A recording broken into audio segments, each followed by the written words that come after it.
नमस्कार दोस्तों, स्वागत है आपका आज के मुख्य समाचार में, जिसमें सबसे पहली और बड़ी खबर में आपको बताएंगे कि नरेंद्र मोदी हार के डर से कांप रहे हैं, राहुल गांधी का पीएम मोदी पर वार।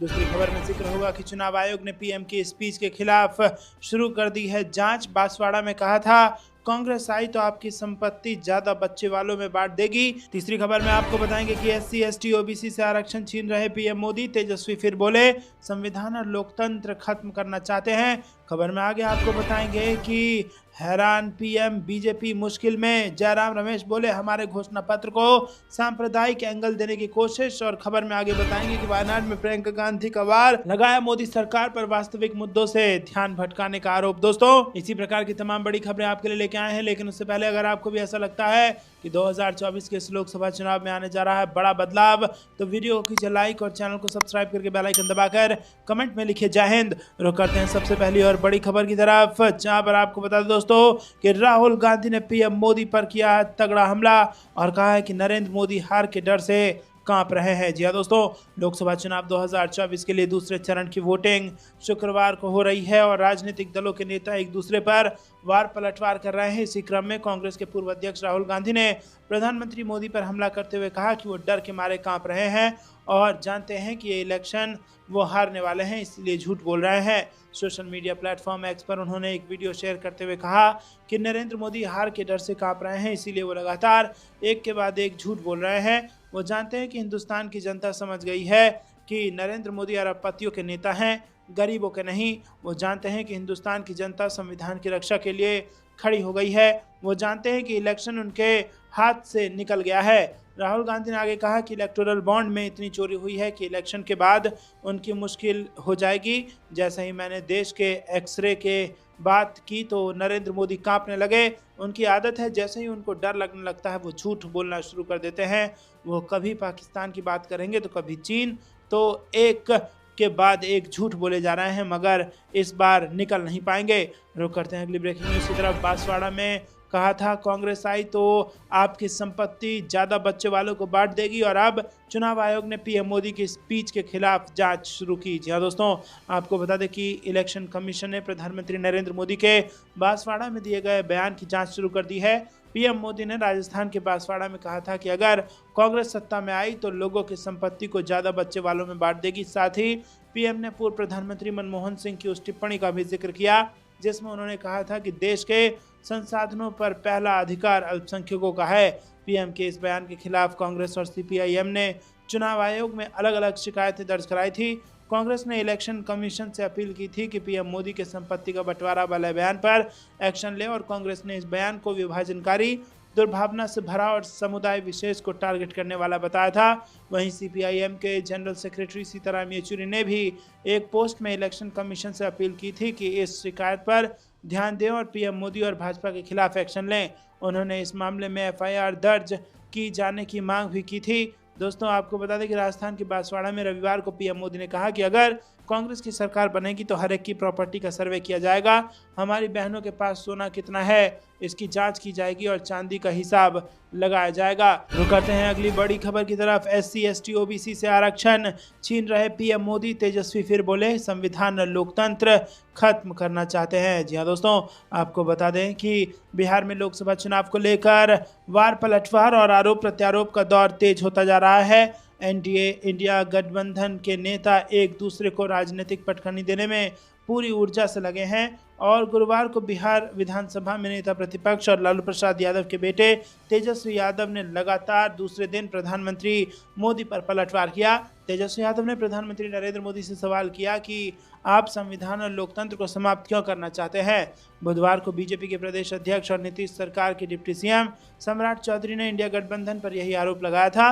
मंगलसूत्र वाले बयान पर ट्वीट करके तेजस्वी यादव ने पीएम मोदी से 5 सवाल बुधवार को पूछा था। गुरुवार को पटना में जारी बयान में उन्होंने प्रधानमंत्री से पूछा कि आप दलितों, पिछड़ों, वंचितों और गरीबों का आरक्षण एवं नौकरी क्यों छीनना चाहते हैं। उन्होंने ये भी सवाल किया कि वो गरीबों को और अधिक गरीब तथा अमीर को और अधिक अमीर क्यों बनाना चाहते हैं। वहीं बिहार से जोड़कर ये भी कहा कि बिहार ने आपको 40 में से 39 सांसद दिए, लेकिन आपने 10 वर्षों में बिहार को क्या दिया? आप बिहार आकर काम की बात क्यों नहीं करते? इससे पहले तेजस्वी यादव ने बुधवार को अपने सोशल मीडिया हैंडल पर एक पोस्ट डाला। तेजस्वी ने कहा कि मोदी जी की वजह से महंगाई के दौर में लोग पुश्तैनी संपत्ति बेच रहे हैं। उन्होंने कहा कि माताओं बहनों का सुहाग छीनने वाले अपनी उपलब्धियां गिनाने की बजाय वास्तविक मुद्दों से ध्यान हटाने के लिए अब मंगलसूत्र के बारे में बातें कर रहे हैं। हमारी माताएं बहनें मंगलसूत्र किस लिए पहनती हैं? अपने सुहाग के लिए ना। मंगलसूत्र सुहाग की निशानी है। अब बताइए हमारे देश की माताओं बहनों का सुहाग कौन छीन रहा है? तो दोस्तों, यहाँ पर प्रधानमंत्री मोदी के बयान के बाद जबरदस्त बवाल मच गया है और विपक्ष ने चारों तरफ से भाजपा को यहाँ पर घेर लिया है इस बयान के बाद, और चुनाव आयोग से भी शिकायत की है। चुनाव आयोग ने जांच भी शुरू कर दी है। रुक करते हैं अगली ब्रेकिंग न्यूज़ की तरफ। बीजेपी मुश्किल में, पीएम हैरान। जयराम रमेश बोले हमारे घोषणा पत्र को सांप्रदायिक एंगल देने की कोशिश। जी हाँ दोस्तों, लोकसभा चुनाव 2024 के प्रचार अभियान में पीएम मोदी ने कांग्रेस के घोषणा पत्र पर सवाल उठाकर कांग्रेस को मुश्किल में डाल दिया है। पीएम मोदी अपने चुनावी भाषणों में ओबीसी आरक्षण, संपत्ति का बंटवारा, विरासत पर टैक्स, मंगलसूत्र समेत कई मुद्दे उठाकर कांग्रेस को बैकफुट पर ला दिया है। इससे संभलने के लिए और जनता में गलत परसेप्शन ना बने, इसके लिए कांग्रेस नेता जयराम रमेश ने गुरुवार को प्रेस वार्ता को संबोधित किया। इस दौरान उन्होंने कहा कि भाजपा मुश्किल में है और पीएम हैरान है। 19 अप्रैल को पहले चरण के मतदान के बाद से वो पूरे एजेंडे को एक अलग दिशा में ले जाने की कोशिश कर रहे हैं। उन्होंने हमारे घोषणा पत्र को सांप्रदायिक एंगल देने की कोशिश की, जिसके बाद उन्होंने कुछ ऐसे मुद्दे उठाए जो हमारे घोषणा पत्र में नहीं हैं। वहीं अपनी चुनावी रैलियों के दौरान हमारे घोषणा पत्र का प्रचार कर रहे हैं। भले ही ये प्रचार गलत है, झूठ पर आधारित है, फिर भी ये पहली बार है कि पीएम विपक्ष की घोषणा पत्र का प्रचार कर रहे हैं। रुक करते हैं अगली ब्रेकिंग न्यूज़ की तरफ। वायनाड में प्रियंका गांधी वाड्रा का वार लगाया मोदी सरकार पर, वास्तविक मुद्दों से ध्यान भटकाने का आरोप। जी हाँ दोस्तों, कांग्रेस महासचिव प्रियंका गांधी ने बुधवार को केरल के वायनाड में वो पहुंची और वहां समाचार एजेंसी से बातचीत में केंद्र सरकार पर तीखा हमला किया। उन्होंने कहा कि हम शुरू से लेकर आज तक विजन की बात कर रहे हैं। आप मेरा भाषण सुन सकते हैं, जब आप उनके भाषण सुनेंगे तो पता चलेगा कि उनके पास क्या है। रुकते हैं अगली ब्रेकिंग न्यूज़ की तरफ। बीजेपी को आखिर 400 पार सीटें क्यों चाहिए? पायलट ने टोंक में पीएम मोदी की मंशा पर उठाए सवाल। जी हाँ दोस्तों, आपको बता दें कि राजस्थान के टोंक में सचिन पायलट ने उनियारा में पीएम मोदी की हुई सभा को लेकर उन्हें जमकर घेरा। उन्होंने कहा कि पीएम मोदी ने जिस तरह की बातें की हैं वो भावनाओं को भड़काने वाली हैं। उन्होंने पीएम मोदी को नसीहत देते हुए कहा कि उनको अपनी भाषा की मर्यादा रखनी चाहिए। और इस दौरान पायलट ने तंज कसते हुए पूछा कि आखिर बीजेपी को 400 पार सीटें क्यों चाहिए। उन्होंने नरेंद्र मोदी पर पहला हमला करते हुए इस सवाल का खुद ही जवाब भी दिया। उन्होंने कहा कि बीजेपी 400 सीटें जीतकर विपक्ष की आवाज़ दबाना चाहती है। पायलट टोंक में प्रचार प्रसार का शोर थमने से पहले कार्यकर्ताओं की बैठक लेने आए थे। राजस्थान में दूसरे चरण के मतदान को लेकर प्रचार प्रसार थमने से पहले सचिन पायलट टोंक सवाई माधोपुर लोकसभा निर्वाचन क्षेत्र में कार्यकर्ताओं की बैठक लेने पहुंचे थे। रुक करते हैं अगली ब्रेकिंग न्यूज़ की तरफ। केंद्र में सरकार बदलने पर हट सकती है यूपी की भी सरकार, सपा प्रमुख अखिलेश की पत्नी डिंपल यादव का दावा। जी हाँ दोस्तों, सपा अध्यक्ष अखिलेश यादव की पत्नी और मैनपुरी लोकसभा सीट से प्रत्याशी डिंपल यादव ने मंगलवार को कहा कि भाजपा की मौजूदा सरकार को हटाने की जिम्मेदारी युवाओं की है। केंद्र में भाजपा की सरकार हटने के बाद उत्तर प्रदेश में भी इस पार्टी की सरकार हट सकती है। मैनपुरी से मौजूदा सांसद डिंपल ने यहां एक चुनावी जनसभा में कहा, 2024 का लोकसभा चुनाव कहीं न कहीं संविधान और लोकतंत्र को बचाने का भी चुनाव है। समाज का हर वर्ग खुद को उपेक्षित महसूस कर रहा है। भाजपा के लोग झूठी बातें फैलाते हैं और अब पूरा प्रदेश और देश जान गया है कि ये झूठ और लूट की सरकार है। रुक करते हैं अगली ब्रेकिंग न्यूज़ की तरफ। अमित शाह के नकली शिवसेना संबंधी कमेंट पर भड़के उद्धव ठाकरे, कहा बीजेपी है बोगस जनता पार्टी। जी हाँ दोस्तों, शिवसेना प्रमुख उद्धव ठाकरे ने बुधवार को भाजपा पर निशाना साधा और उसे बोगस जनता पार्टी करार दिया। इससे पहले बीजेपी ने उनकी पार्टी को नकली शिवसेना बताया था। मराठवाड़ा क्षेत्र में महाविकास अघाड़ी उम्मीदवारों के पक्ष में प्रचार करते हुए ठाकरे ने पूर्व कांग्रेस नेता अशोक चौहान के बीजेपी में शामिल होने का जिक्र किया और बीजेपी पर निशाना साधने के लिए आदर्श हाउसिंग सोसाइटी घोटाले का मुद्दा उठाया और कहा कि अशोक चौहान को पार्टी में शामिल करके सत्तारूढ़ पार्टी भी अब करोड़ों रुपए के आदर्श हाउसिंग सोसाइटी घोटाले का हिस्सा बन गई है। रुक करते हैं अगली ब्रेकिंग न्यूज की तरफ। हरियाणा में सरपंच एसोसिएशन का इंडिया गठबंधन को समर्थन, बोले गांव में नहीं घुसने देंगे बीजेपी उम्मीदवार। जी हां दोस्तों, लोकसभा चुनाव से पहले देश भर में सत्ताधारी दल भाजपा का विरोध बढ़ता जा रहा है। हरियाणा सरपंच एसोसिएशन ने इंडिया गठबंधन को समर्थन देने का ऐलान किया। सरपंच एसोसिएशन ने कहा कि वो लोकतांत्रिक तरीके बीजेपी का विरोध करेंगे और भाजपा के उम्मीदवारों की गांव एंट्री तक नहीं होने देंगे। दोस्तों, रुक करते हैं अगली ब्रेकिंग न्यूज की तरफ। सुब्रत पाठक के भारत पाकिस्तान मैच वाले बयान पर अखिलेश यादव का पलटवार, बोले कन्नौज में समाजवादी पहली गेंद पर मारेंगे छक्का। जहां दोस्तों, आपको बता दें कि 2024 के लोकसभा चुनाव में अखिलेश यादव ने भाजपा प्रत्याशी सुब्रत पाठक के भारत पाकिस्तान के मैच की बात पर कहा कि वो ना बॉल फेंक पाएंगे ना मैच लड़ पाएंगे, पहली बॉल में समाजवादी छक्का मारेंगे। अखिलेश यादव ने कहा कि इलेक्टोरल बॉन्ड से भाजपा का बैंड बज गया है, कारोबारियों से चंदा उगाही वसूली की गई है और यहाँ पर पाकिस्तान की बात कर रहे हैं, हिंदुस्तान पाकिस्तान की बात कर रहे हैं। दोस्तों, आपको क्या कुछ लगता है कमेंट में जरूर बताइए। वीडियो को लाइक नहीं किया है तो लाइक जरूर कीजिए। इसी बीच आपको बताते हैं कि क्या है जनता का मूड और इस चुनाव को लेकर उनकी राय क्या है, वो आपको दिखाते हैं। दोस्तों, वीडियो में बने रहिए। 24 चुनाव से पहले जिस तरीके से बीएसपी अब सड़कों पर उतर के आज आगाज हो चुका है हरियाणा से, जिस तरीके से आज संविधान को लेकर के लंबी यात्रा निकाली जाए, हरियाणा से आगाज हो चुका है 24 चुनाव को। क्या लग रहा है 24 चुनाव में सत्ता परिवर्तित हो रही है और बीएसपी वापसी कर रही है? बिल्कुल ये मुमकिन है और बीएसपी का कार्यकर्ता मजबूती से इस यात्रा में भाग ले रहा है और बढ़ चढ़कर सभी बहनें हैं, माताएं बहनें सब आई हुई हैं, बुजुर्ग हैं, हमारे 36 बिरादरी के लोग बहुजन समाज पार्टी के साथ मिलकर काम करने के लिए आगे के लिए 2024 में तत्पर है, बिल्कुल प्रयासित है। प्रधानमंत्री के चेहरे के रूप में अगर बात हो तो बहन मायावती क्या पसंद बनेंगी इस बार तीसरे मोर्चे में? बहन मायावती 36 बिरादरी की नेता है और बहन जी पर पहले भी जनता ने विश्वास जताया और उत्तर प्रदेश की जनता ने 2-3 बार मुख्यमंत्री बनाया। देश की जनता और 36 बिरादरी के लोग बहन मायावती को बहुत चाहते हैं और आगे भी उनको मौका मिलेगा। 24 में खुलकर समर्थन रहेगा? 24 में खुलकर समर्थन है। क्या कहेंगे? 24 चुनाव है, जिस तरीके से कहते हैं कि भाई केंद्र की सत्ता में अब लाने का समय यूपी में बहुत देखा, केंद्र में बैठाएंगे बहन मायावती को? बिल्कुल बैठाएंगे, 100% बैठाएंगे और बैठेंगी। जनता पब्लिक चाहती है उनको चाहती है। देश में दो धड़े बने, एनडीए इंडिया, उन दोनों का क्या? वो तो भैया गए बहुत पीछे गए, सबसे आगे उठान में जो है। मेरे को बोलना तो नहीं चाहिए और कहने में कोई संकोच भी नहीं है भाई, इन लोगों ने काम नहीं किया सिवाय झूठ के सिवाय। यानी कांग्रेस बीजेपी पर अब भरोसा नहीं रहा? नहीं है, नहीं। देश को विकल्प चाहिए। हाँ, विकल्प चाहिए। विकल्प कौन होगा? विकल्प बहन जी होंगे तीसरे मोर्चे में। पहले में आएंगे, तीसरे पहले में आएंगी। मोर्चे की बात कर रहे हैं, तीसरा मोर्चा तैयार हो रहा है, इसमें दो दल इंडिया एनडीए है, यानी राहुल मोदी से भरोसा उठ चुका है, अब बहन मायावती के ऊपर चर्चा होगी। हाँ, बिल्कुल होगी, बिल्कुल होगी। उम्मीद है कि बेहतर करेंगे, बेहतर करेंगे, बनेंगे, बेहतर। क्या कहेंगे सर बहन मायावती के लिए? बहन मायावती के लिए यही कहेंगे कि जैसे एक बार हमारे हिंदुस्तान में वो चंद्रशेखर जी प्रधानमंत्री बने थे, एक उनके खुद के सांसद के केवल अकेले थे, लेकिन प्रधानमंत्री फ्री बने थे। तो हमको ये नहीं है कि हमको 500 में 400 पार करनी, नहीं। बीजेपी वाला नारा नहीं है अपना 500 में 4 नहीं। हमको ये कि बहन मायावती को प्रधानमंत्री के रूप में देखना चाहते हैं। हमारे बाकी कोशिश हमारी 100% रहेगी। ये फार्मूला आपका बड़ा बढ़िया लगा हमें कि एक सीट वाले चंद्रशेखर अगर प्रधानमंत्री हो सकते हैं तो 30 सीटें लाकर के 40 सीटें 10-15 सीटें लाकर मायावती क्यों नहीं?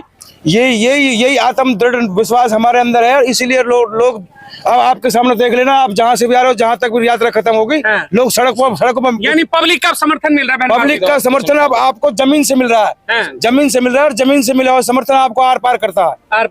अब बीजेपी का और कांग्रेस का तो पहले खत्म हो चुका है, बीजेपी का भी अब ओवर कॉन्फिडेंस खत्म हो जाएगा। वापसी करा रहे हैं 24 में, यानी आप लोग सारे मिलकर के? 24 में हम वापसी बहन जी की पक्की है हमारी तरफ से और 36 बिरादरी की जनता और देश के खास तौर पिछड़ा वर्ग, गरीब, मजदूर सबकी मसीहा है बहन जी हमारी। और क्या सर 24 में क्या कहेंगे? बहन जी की वापसी हो रही है? वापसी हो रही है, लग रहा है कि बेहतर करेंगी। क्या कहेंगे सर 24 चुनाव में? बेहतर न करेंगे भैया, आएगी 100% आएंगी, गारंटी है, गारंटी है। हरियाणा गारंटी दे रहा है। ये बड़ी बात नहीं है भाई, बहन मायावती जिंदाबाद। मायावती के लिए हरियाणा गारंटी दे रहा है कि आप 24 में आओगे? 24 में आएंगे, तन मन धन से देख लो, जनता आगे ही रहेगी। हाँ, हरियाणा से देखिए इस तरीके से भाई अनाउंसमेंट हो गया। आप देखिए अल्पसंख्यक समाज की बात करते कहते दलित मुस्लिम तो एक हो गया, सिख समाज भी बहन मायावती के साथ आ रहा है क्या? उसी के साथ है जी, बिल्कुल पूरी साथ बहन जी के साथ ही है जी। हाँ जी, उम्मीदें हैं पूरी जुटकर है जी। केंद्र में लग रहा है पहली बार किसी दलित समाज की एक बेटी को भी मौका मिलेगा प्रधानमंत्री? मौका मिलना भी चाहिए जी, बिल्कुल मिलना चाहिए जी, मिलना चाहिए। हाँ जी, कांग्रेस बीजेपी नहीं, अब यही आने वाली जो तीसरा धड़ा आने वाला है। चलिए, क्या कहेंगे बहन जी के लिए? वापसी करा रहे हैं आप लोग? वापसी करा रहे हैं, बिल्कुल वापसी हो। हरियाणा में तो कह रहे हैं डबल इंजन वाले हैं, कैसे होगा? वापसी यही होंगी, उन्होंने काम किए हैं यूपी में और यहाँ भी ये बिल्कुल 100% कामयाब होंगी। बहन जी पे भरोसा है? हाँ, भरोसा है। क्या कहेंगे सर आप लोग? वापसी करा रहे हैं बहन जी की? जरा पीछे हटिए, पानी है। वापसी हो रही बहन जी की? बहन जी बहुमत से आ रही है, हरियाणा में 100% आ रही है जी। और ये जो बीजेपी है, कांग्रेस है और अन्य है जो भी है, वो सब बेकार है, गई हाँ जी, वो गई, पानी में गई। राहुल कह रहे हैं कि भाई हम न्याय दिलाएंगे दलितों को। कोई न्याय जी, बहन मायावती न्याय दिलाएगी जी। मायावती पर भरोसा? हाँ जी, उन पे मायावती पर जो मिलेगा बहन जी से मिलेगा। बहन जी से मिलेगा जी, बहन मायावती। जरा महिलाओं से पूछ ले, क्या कहेंगी बहन जी के लिए? आशीर्वाद रहेगा इस बार आप लोग का? आशीर्वाद है जी, हमारी मायावती आनी चाहिए। आएंगी इस बार? हाँ आएंगी। मोदी नहीं आएंगे? न मोदी मतलब बहन जी आएंगी? बहन जी आएंगी। चलिए फिर क्या कहेंगे बहन जी के लिए? कुछ आशीर्वाद देंगी? हाँ आशीर्वाद, बहन जी आएंगे। आएंगी 24 में? उम्मीद है? वोट होगा ना? क्यों ना? क्या कहेंगी 24 में? मैं जी हमारी बहन आएंगी और ये दारू बहुत पीते हैं, मोदी के राज में इनकी दारू छूट जाएगी। मायावती आगे तो भैया बनाएंगे, बिल्कुल उन्हें बनाएंगे। मायावती आएंगी तो दारू छुड़वा देंगे? हाँ छुड़वा देंगे। हाँ हम बोलेंगे सब गाँव वाले। इनके मायावती के डंडे पर भरोसा है, कानून हाँ भरोसा है, बहुत बढ़िया कानून चलाती है। बहुत कानून चलाते हैं वो। यूपी में भी देखो कितना बढ़िया काम करो, बहुत काम भैया यूपी वाला कानून यहाँ भी चाहिए। हाँ सब अच्छा करेंगे। प्रधानमंत्री बना रही हैं आप लोगों को मिल करके? हाँ सब बहुत बनाएंगे और बढ़िया काम करेंगे वो। उन्होंने करो भी है यूपी में, बहुत काम करो उन्होंने। भरोसा है? हाँ भरोसा। यूपी वाला भरोसा है कि हरियाणा और देश में भी काम करेगा? यूपी में बहुत, हरियाणा में बहुत मौज ले रहे हैं, अभी यूपी में चलेंगे। हमारी मायावती आनी चाहिए और अपने छाया में नाम करना चाहिए हमें। सब चीज बननी चाहिए हमें, अल्ट्रासाउंड ये अपने हॉस्पिटल मंगाने चाहिए। वोट करेंगे ना? हाँ वोट देंगे। 5 किलो राशन पे बिकने नहीं जाएंगी? हाँ बिक जाएंगे, ना बिकेंगे। 1 रुपया पे पक्का तो पक्का है। राशन चाहिए कि सरकार चाहिए? सरकार चाहिए बहन जी की। हाँ मायावती की। मौका देंगे आप लोग? हाँ। क्या कहेंगे बहन जी के लिए आप? हाँ बहुत बढ़िया आशीर्वाद देंगी? आशीर्वाद देंगे। मायावती आनी चाहिए। आनी चाहिए? आनी चाहिए। मोदी नहीं? मोदी नहीं, मायावती। क्या कहेंगे दादी? आशीर्वाद भैया मोखो देंगे, किशन भैया बनना चाहे। मायावती आनी चाहिए। बहन जी पे भरोसा है? हाँ बहन जी हूँ मैं उनकी, खास बहन जी हूँ। हाँ यानी बहन जी को लाएंगी? हाँ लाएंगे, बहन जी को बहन इस बार उम्मीद है? उम्मीद है। आप लोग क्या कह रहे हैं? हम उसके ये मायावती कहिए समर्थन में खुल के है? हाँ खुल के दिल तेरे मन ते मायावती तांगे। मोदी कह रहे कि हम राशन दे रहे, हमारा वोट हो गया है। ना कोई मतलब नहीं राशन के हमें। खुल के एक बार जोर से कहिए कि राशन नहीं चाहिए। राशन नहीं चाहिए हमें, हमें मायावती चाहिए। सरकार चाहिए? सरकार चाहिए हमें, सरकार चाहिए। राशन को लेकर चर्चा नहीं होगी? इसके राशन मिलने कट गए, राशन गरीबों के भी कट गए, वो भी रो रहे हैं गरीब भी। अरे राशन ही नहीं है, हम देते ही नहीं है राशन। आधे लोग कह रहे राशन ही नहीं आता। यानी इस बार परिवर्तन होगा? हाँ बहुत होगा। देखिए और भी कुछ लोग हैं, उनसे भी बात करते हैं। तमाम देखिए महिलाओं को हुजूम देख सकते हैं किस तरीके से जगह जगह बहन मायावती के समर्थन में, उनके स्वागत के लिए यहाँ पर खड़ी हैं। जिस तरीके की संविधान को लेकर के रैलियां लगातार निकल रही हैं, उसको जगह जगह समर्थन में हरियाणा की महिलाएं सड़कों पर उतरी हैं। अपने आप में एक बड़ी पहल है कि सड़कों पर उतर करके महिलाओं की मांग है कि बहन मायावती को प्रधानमंत्री के रूप में 2024 में किस तरीके से उनको बैठाना, उसको लेकर के लड़ाइयां तेज हो चुकी है। बताइए क्या कहना चाहते हैं? मैं देश के हर नौजवान से, हर बुजुर्ग से, हर माता से, हर बहन से हाथ जोड़कर प्रार्थना करता हूं कि ऐसे दलित समाज की बहन बेटी का सम्मान करें जिसने देश और दुनिया में 36 बिरादरी का सम्मान किया, पिछड़े वर्ग का किया, मजदूरों का किया, बेरोजगारों का रोजगार दिलाया। और खास तौर से उत्तर प्रदेश के अंदर जो बहन जी द्वारा विकास कार्य किया वो बहुत ही सराहनीय रहा है और ऐतिहासिक रहा है। आज उत्तर प्रदेश में जो भी विकास हुए बहन जी के राज में हो रखे हैं। आपको भली बात पता है, नोएडा में जहाँ 100 रुपए का जमीन थी वहाँ 1 लाख रुपए की जमीन है, वो बहन जी की देन है। और मैं चाहूंगा देश की जनता जनार्दन से, 36 बिरादरी की जनता से हाथ जोड़कर प्रार्थना करता हूं कि बहन जी को 2024 में मौका दे मजबूती से। और फरीदाबाद से श्री किशन ठाकुर जो कि पिछले 40 वर्षों से समाज की 36 बिरादरी की सेवा कर रहे हैं और बहन बेटी माताओं बुजुर्गों का सम्मान करते हुए उन्होंने 40 साल समाज को दिए। मैं चाहूंगा कि उनका आशीर्वाद बहन जी, अब की बार जो बहन जी ने किशन ठाकुर जी पर विश्वास जताया, फरीदाबाद लोकसभा सीट से प्रत्याशी बनाए, तो उनको ज्यादा से ज्यादा मतों से विजयी बनाकर बहन जी की झोली में डालेंगे जिताकर। फरीदाबाद लोकसभा क्षेत्र। यानी इस बार केंद्र की सत्ता में, हाथ खड़े कर दो, केंद्र की सत्ता में बहन जी को ला रही है पूरी जनता। केंद्र की सत्ता में बहन जी को तन मन धन से ला रही है, और बहन मायावती के साथ 36 बिरादरी की जनता है, माताएं हैं, बहनें हैं, बुजुर्ग हैं, नौजवान हैं, और मैं चाहूंगा हर बिरादरी का सम्मान किया बहन जी ने, खास तौर से। यानी अब मौका है कि दलित समाज की बेटी भी प्रधानमंत्री बने। मौका है, बहुत बड़ा मौका है और ऐतिहासिक मौका रहेगा। चलिए ठीक है।